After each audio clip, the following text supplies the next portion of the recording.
We have a job where he does a leg sweep on a handcuffed person who, by all accounts, had been threatening the deputy and cursing and screaming, and shatters the 68-year-old man's leg in two places. The only footage was the body camera footage.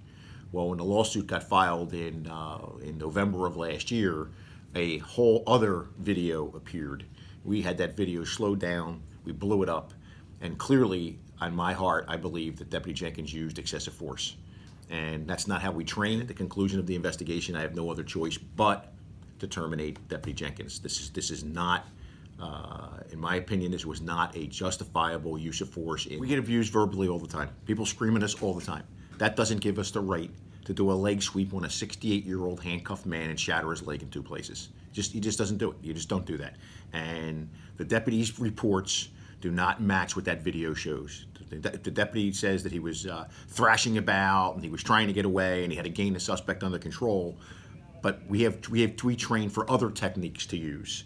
And doing a leg sweep to a handcuffed person, in my opinion, he just got tired of being cursed at, and he took justice into his own hands, and I can't have that. I can't have it. It's a shame that we're having this conversation, but that maneuver also cost the county big money.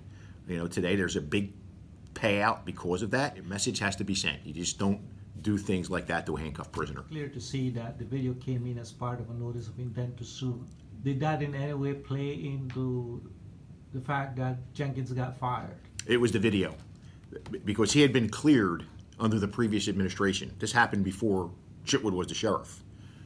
I didn't know anything about it until the intent to sue comes in, and then there's this cell phone video that shows a completely different angle than what the body camera shows. I don't see that this guy was resisting. I don't see that this guy was trying to escape. Basically, it's called RYM, run your mouth, and something bad is going to happen. And this guy was running his mouth, and he ended up with his leg broken in two places. The guy's not a good guy. I mean, the guy's been arrested before for threatening police. That does not justify the level of force used. At the beginning of the interview, you mentioned that Deputy Jenkins was an excellent deputy. I browsed on some issues where he was involved in use of force. Use of force that I'm familiar with was the shooting that occurred in Deltona.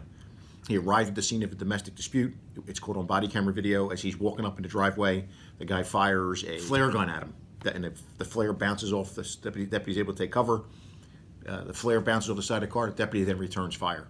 And after he's wounded, Deputy Jenkins talks to him, tells him to calm down, and tells him to just throw out that weapon so that he can get over and render first aid to him. And eventually, he does. And Deputy Jenkins is able to go over, start first aid, and get medical units in to help the guy out. So, in all fairness, you have to look at the big picture. And he did a great job there. But, you know, at the end of the day, I just can't have people abusing handcuffed prisoners. I just can't have it. It sends a horrible message to the community. You know, and if you're going to be a good deputy, you're a good deputy all the time.